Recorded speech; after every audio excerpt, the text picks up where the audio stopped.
Hello and welcome to Live in Herstory, which is a new initiative between Northern Visions TV and Belfast Feminist Network.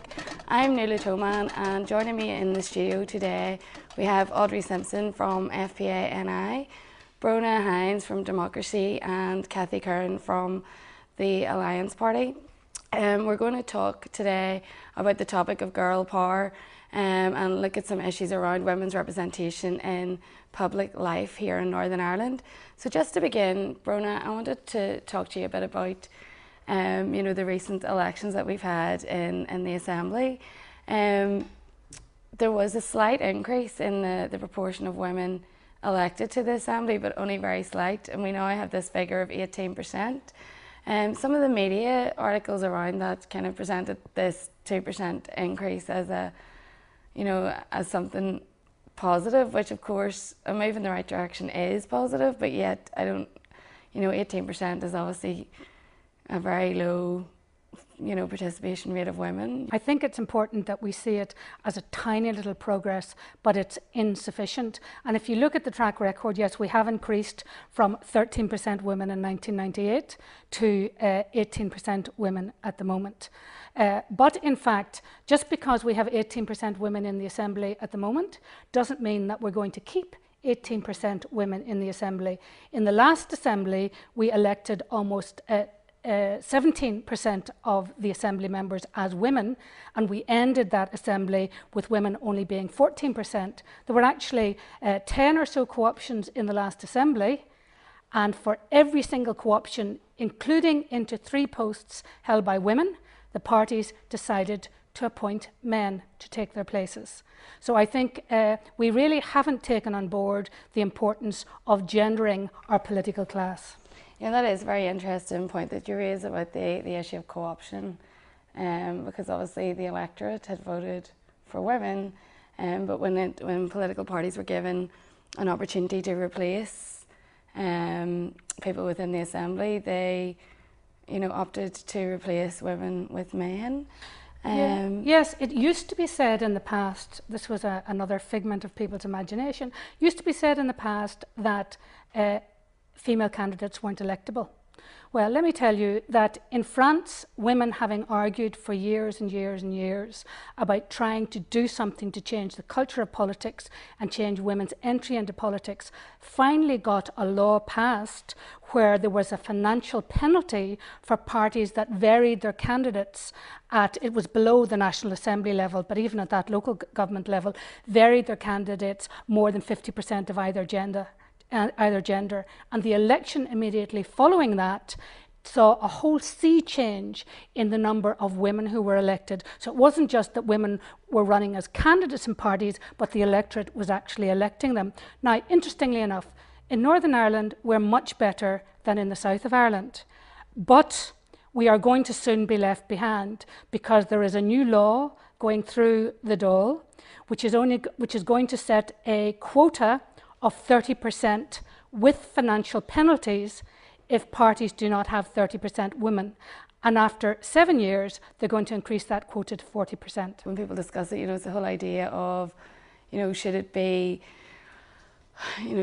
less about numbers and more about looking at cultural factors, how political parties are structured, how they're bringing women along and that kind of thing, Well, the argument that's mainly put, and I have to say it's mainly put by those who run parties and mainly put by people in power, but unfortunately some women also accept this.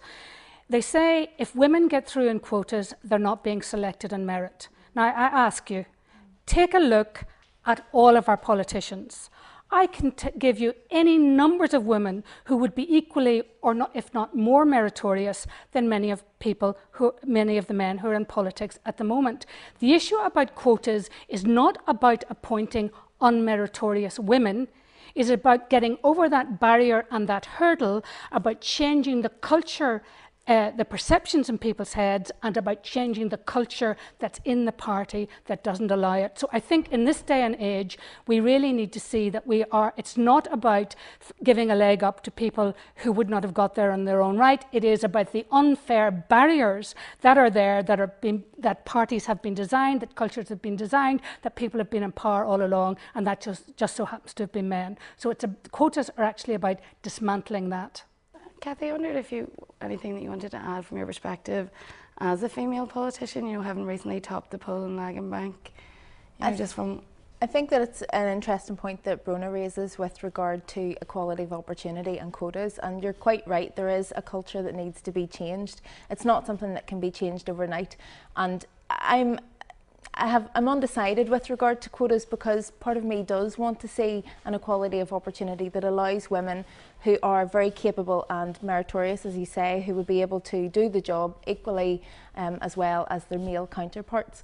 There's a confidence issue there, and I think that that's part of that cultural issue that needs to be worked on, is that really women aren't afforded the confidence to push themselves forward or to go forward in those situations, whereas men almost have a sense of entitlement through their confidence. I think that's right. I think men do have a sense of entitlement, and I think women are, in a sense, more cautious. They want to be 150% before they put themselves forward. But let me say very clearly, I don't think that's the barrier.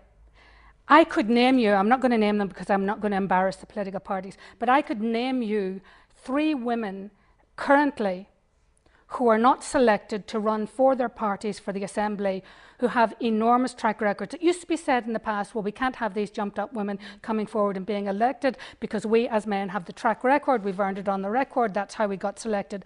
In each of these cases, these women had a track record and they were looked over for younger candidates. I am not opposed to younger candidates, absolutely not, young men and young women coming forward. But at some point, we had a lot of men who were older, women couldn't get in, and now older women or middle-aged women are being told, I'm sorry, it's not their turn this time either now. And younger men were appointed, not younger women in their places. So I really think we do have a serious problem. Gender is the big divide in this and in many other issues. More than 50% of our population is women, and we're underrepresented. In the build up to the election, we had a hustings around gender inequality at Queen's, and I have to say, from my perspective, the majority of the political representatives weren't engaging with the issue of gender inequality and addressing gender equality, and there seemed to be kind of a vacuum around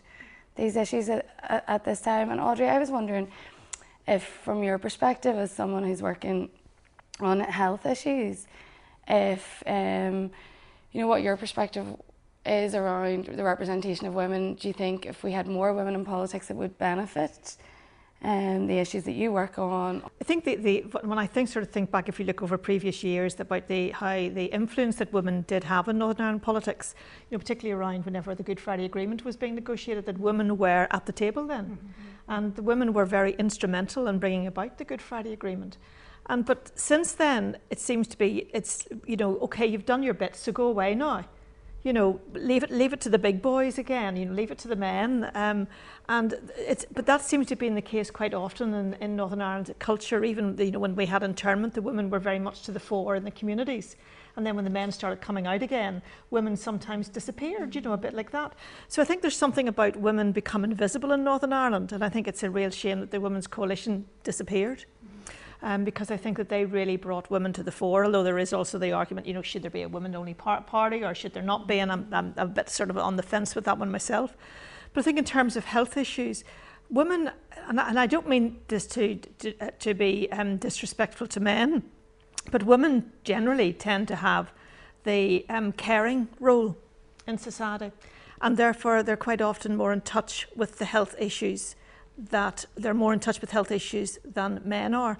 And that's not to say that there are some men out there who aren't, because we know that there are. But until we have a situation where there's equal responsibility for caring, whether that is for a child or for an elderly relative, certainly women are going to be more in touch with the health issues.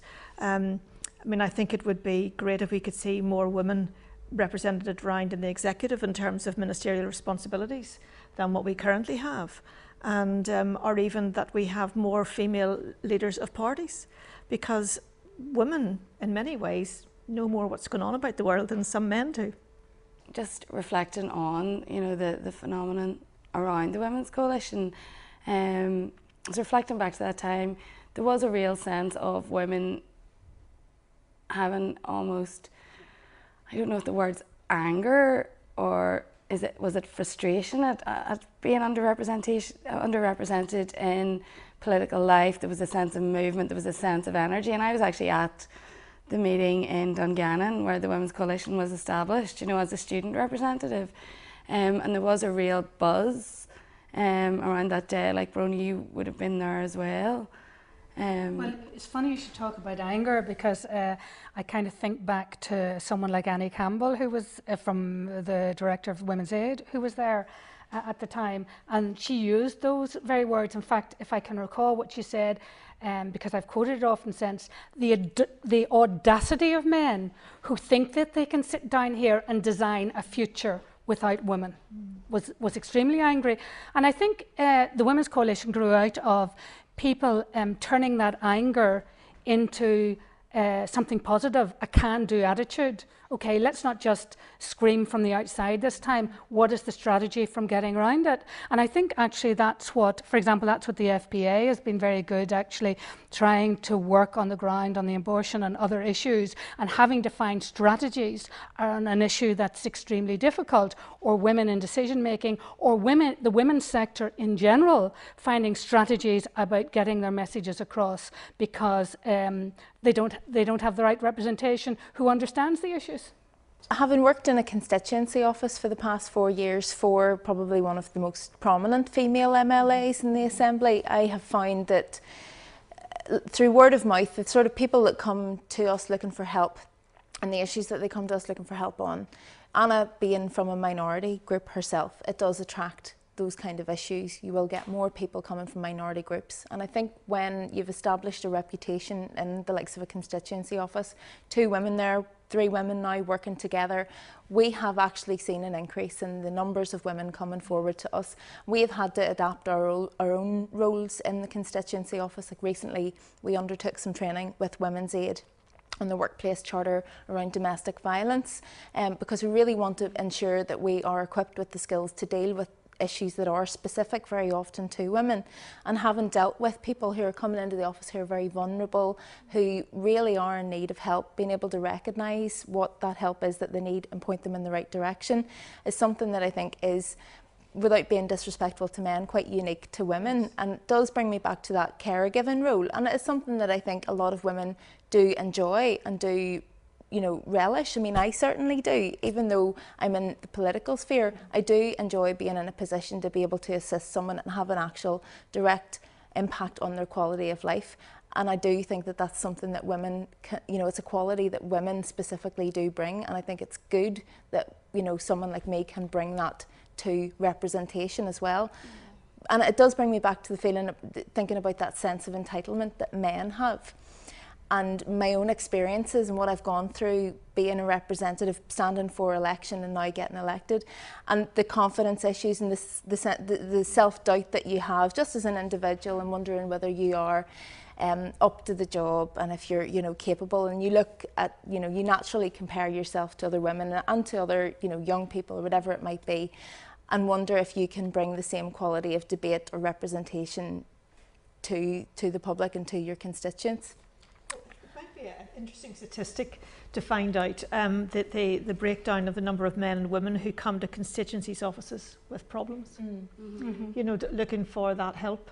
And I mean, I don't know, I suspect you might know from Cathy, from coming into your office, you know, would you have seen more women than men, you know? But probably. Yeah, I'm just sort of, you know, my gut feeling is that probably would be the case, and it shows you, again, I think that sort of shows. I think it reflects on the pragmatism of women. And for the most part, the type of people who have come into our constituency office in South Belfast, as a rule, you are dealing with people who are very vulnerable a lot of the time. They're people who have specific problems that they have tried to address already. They feel impotent because they've gone through whatever processes already and been unsuccessful, and they come to you as a politician or as an elected representative as a last port of call. And I think that's something that you have to be very mindful. We have received quite a lot of people who have experienced domestic violence and need assistance with it, have been trafficked, and we have had to assist in that process.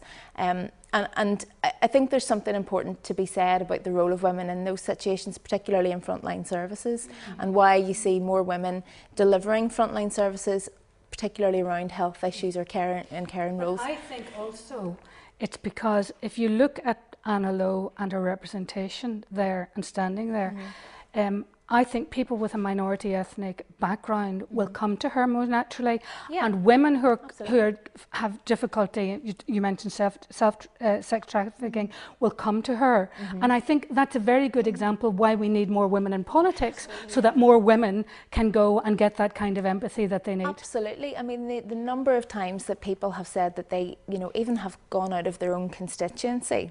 We have had many, and a lot of sort of immigration related cases, people who are migrant workers who haven't felt comfortable going to their local representative, whether that be through word of mouth representation, they're put off because it's a man, or they're put off because it's a specific political party, and they've made their way, sometimes quite a distance, to come and talk to Anna or talk to myself in the office.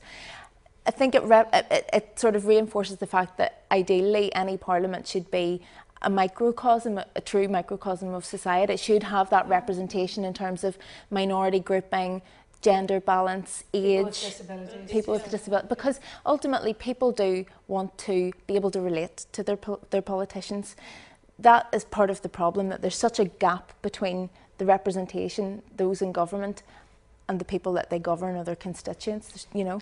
If we're going to have policies that are truly representing the needs of Northern Ireland population as a whole, we need people who can impact on the development of those policies to represent all of that. Absolutely. Rather than just men doing it on their own or women doing it on their own or whatever. You know, we need that balance. One of the things that Scotland had is the Women's Budget Group, which has a direct association with the Scottish Executive, and actually reports to the Executive in terms of gender-proofing or attempting to gender-proof budgets. Now, that's not something that we've seen here, and I don't think it's something that we're likely to see. But in today, you know, in the current financial climate, where we're facing cuts that are most likely to, you know, where women are most likely to bear the brunt of the cuts, you could see that at the minute more than ever it's something that could really be required. Absolutely, it would be incredibly important, and it's not rocket science, gender-proofing budgets. And I think we're going to see an awful lot more of people clamouring for that. The balance of our assembly at the moment is that we have men, predominantly men, making decisions about a very particular issue that I'm concerned with, and that is the issue of abortion, because that's the issue that affects women. So in effect, we have men making decisions about women's health. And, you know, until we get a greater representation, it's very difficult to see how that's going to change. But it is so frustrating to hear our politicians saying that women should not have the choice, should not have any choice if they're faced with an unplanned or crisis pregnancy. And what's annoying about that is because those men will never be in the situation that they will be faced with an unplanned or crisis pregnancy. They will never be in a situation where they have been raped and have become pregnant. They will never be in the situation where they have been a victim of incest and become pregnant, or that they will have been sitting in a hospital room at a 20-week scan being told that their fetus will not be viable at birth. They're never going to be in that situation. They never have been in that situation. So I think what concerns me is, how can men truly understand how women are feeling when they're in that situation, when they themselves will never ever be in that situation.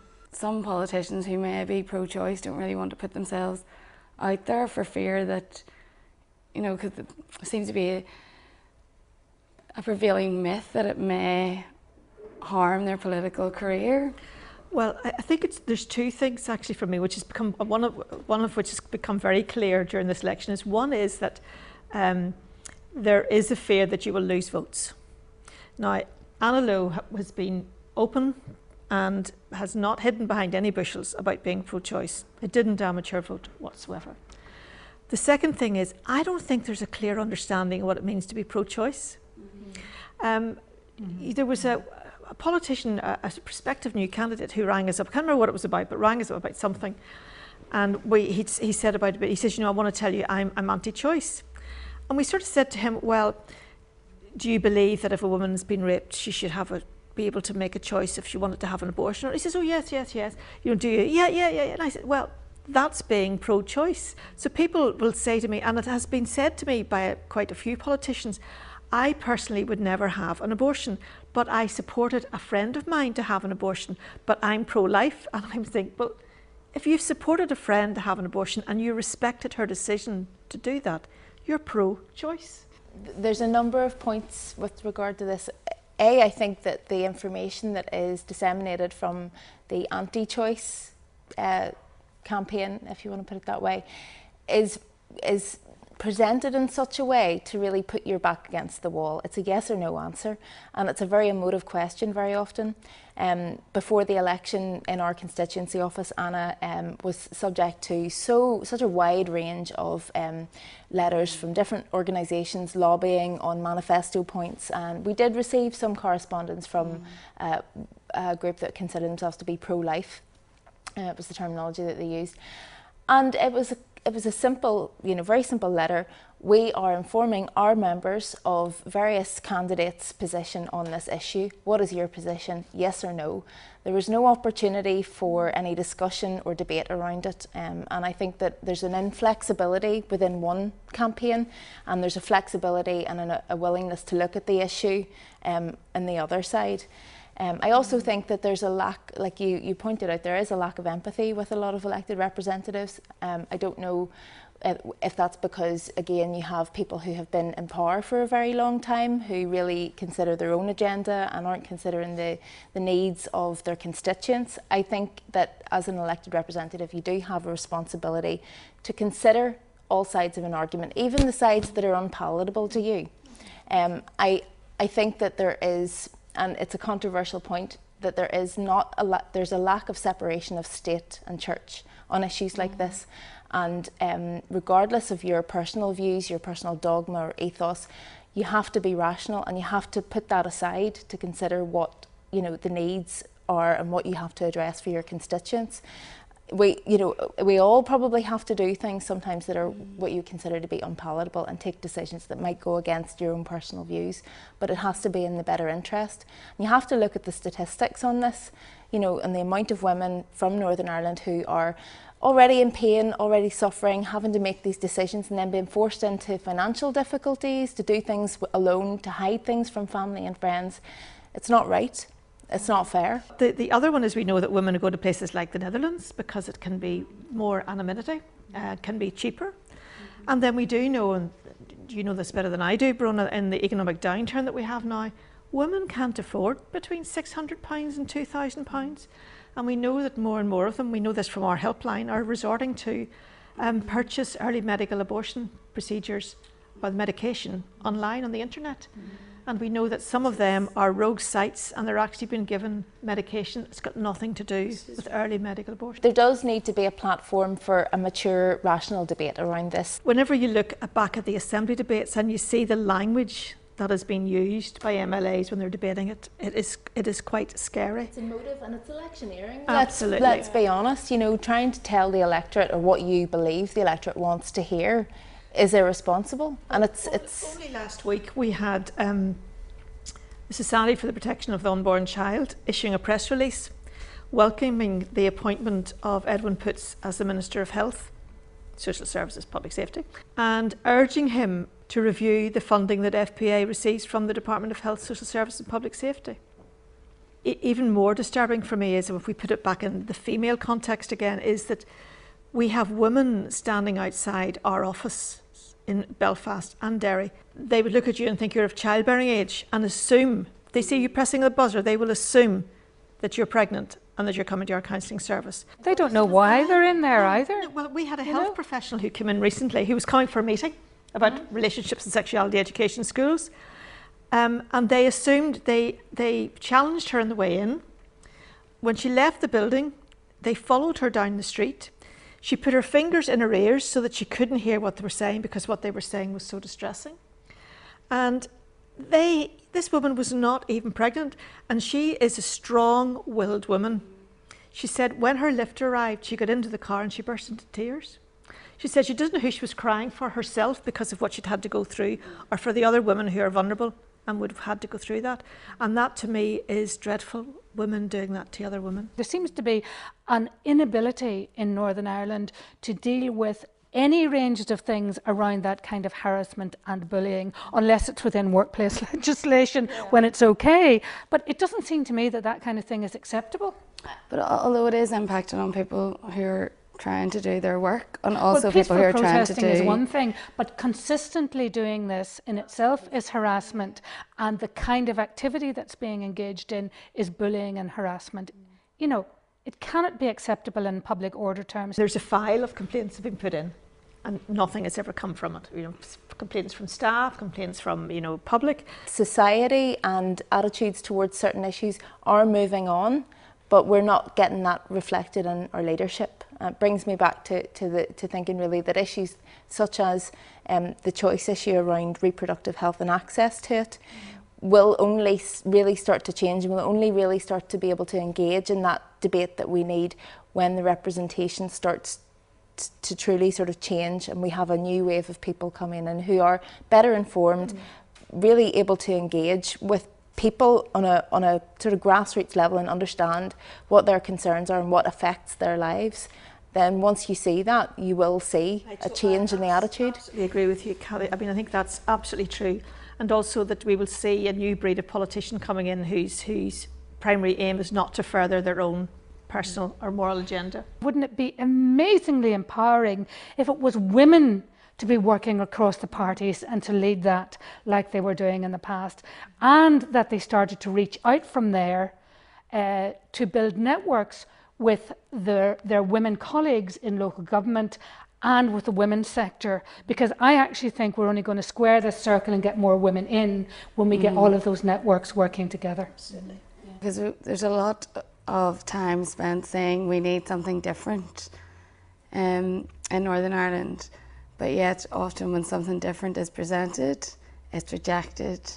You know, and the example then, you know, Dawn could be, you know, Dawn Purvis is an example of that, in that when, you know, very popular as leader of the PUP, fantastic politician, but yet when she took that step to become independent, that is when people sort of maybe start to move back towards voting along the same patterns that they've always voted along in the society. For the greater majority of people in Northern Ireland, they don't engage in politics other than maybe watching a programme or having a very short debate. There's a sense, and there has been for a long time, although it's changing now, that people don't talk about politics with their friends, because in order to do that you have to nail your colours to the mast. You're exposing yourself, you're exposing what your perceived religion, identity is going to be, and that is something that people have shied away from. It's changing now, and it's difficult for me to look at it because I'm in politics, so my life revolves around it, but it's interesting when my friends who aren't involved in politics, who wouldn't consider themselves to be well informed around the issues of maybe party politics or what goes on in government, want to talk to me, and having just gone through an election and having canvassed, you know, constitutional issue, the issues around party ideologies were nowhere near the issues that people wanted to talk about. The very low vote for the TUV. And I think in the next generation of election, people are going to be wanting to talk even more about the bread and butter issues. Absolutely. Absolutely. What we need to do is encourage an ownership over politics. Not just a case of here we are, come to us, but you need to encourage people to start thinking that politics is for them. It's something that they can talk about because it relates to their everyday lives in so many different ways, in so many aspects, so many different levels. Everything is political in one way or the other. People say, oh, I don't want to talk about politics. You know, it's a dirty word. But the reality is, you know, it's political what supermarket you choose to go to, what brand of trainers you choose to buy. All of these things have implications. It's a complex network of decisions. It's a domino effect. You know, and I think that people need to recognise that, and they need to accept it and then start engaging with politics. You might not want to sit and watch Hearts and Minds and Question Time on a Thursday night like the political geeks, but you need to start recognising that you do have influence. You should be contacting your representatives. You shouldn't, people come into our office and say, I don't want to waste your time. Well, you're not wasting our time, because that's what we're here for. People who are recognising this are the older people in our society. They are almost 20%, and in another 20 or so years, going to be 25%, and I will be among them, I'm afraid, in that. And we have just had a pensioner parliament in every county in Northern Ireland, and this is going to continue on. And I had the privilege of working with the whole age sector around the Older People's Commissioner, and boy are they mobilising. Those pensioners parliaments had up to 100 people in each of the constituencies, and they know what their vote is worth. So more people need to be doing this. I just have one final point to raise, because even though we've badged this show as Girl Power, I just wondered if you had any comments about how every time we talk about women in political life, the media tend to sort of link onto that terminology that sort of presents women, you know, it's not about powerful women, it's about girls, you know, and it's really language that the Spice Girls made popular. Girl power has been used a lot, even for training, for personal development with young women and whatever. I personally don't like the term girl, because I think it's you know, there's young girls, there's young women, you know, there's older women. I don't think it's about girl power or whatever. I think it's about equality.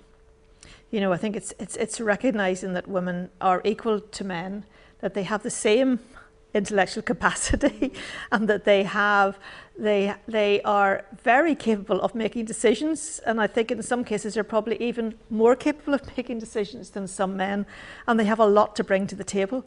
And I think the difficulty in Northern Ireland is that there's not a lot of them there to bring the stuff to the table, and so inevitable the policies that we are getting won't always reflect the needs of women.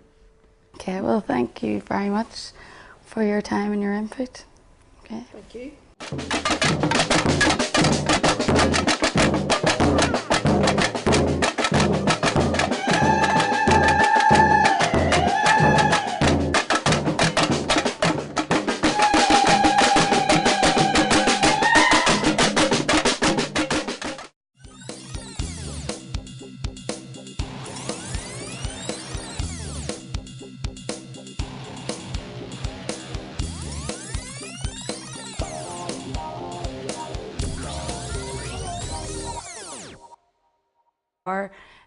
And look at some issues around women's representation in public life here in Northern Ireland.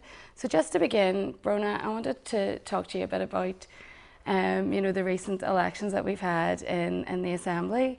There was a slight increase in the proportion of women elected to the Assembly, but only very slight, and we now have this figure of 18%. Some of the media articles around that kind of presented this 2% increase as a, you know, as something positive, which of course a move in the right direction is positive, but yet I don't, you know, 18% is obviously men. Yes, it used to be said in the past, this was another figment of people's imagination, used to be said in the past that female candidates weren't electable. Well, let me tell you that in France, women, having argued for years and years and years about trying to do something to change the culture of politics and change women's entry into politics, finally got a law passed where there was a financial penalty for parties that varied their candidates at, it was below the National Assembly level, but even at that local government level, varied their candidates more than 50% of either gender. Either gender. 10 or so co-options in the last Assembly, and for every single co-option, including into 3 posts held by women, the parties decided to appoint men to take their places. So I think we really haven't taken on board the importance of gendering our political class. Yeah, that is a very interesting point that you raise about the issue of co-option, because obviously the electorate had voted for women. But when political parties were given an opportunity to replace people within the Assembly, they, you know, opted to replace women with a very low, you know, participation rate of women. I think it's important that we see it as a tiny little progress, but it's insufficient. And if you look at the track record, yes, we have increased from 13% women in 1998 to 18% women at the moment. But in fact, just because we have 18% women in the Assembly at the moment doesn't mean that we're going to keep 18% women in the Assembly.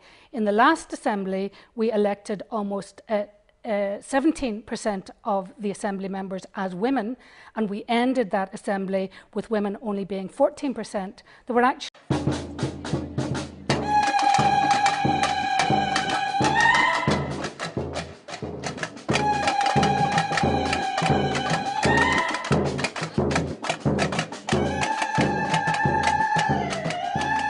Hello and welcome to Live in Herstory, which is a new initiative between Northern Visions TV and Belfasts Feminist Network. I'm Lovato, and joining me in the studio today we have Audrey Simpson from FPA-NI, Brona Hines from Democracy and Kathy Curran from the Alliance Party. We're going to talk today about the topic of girl power.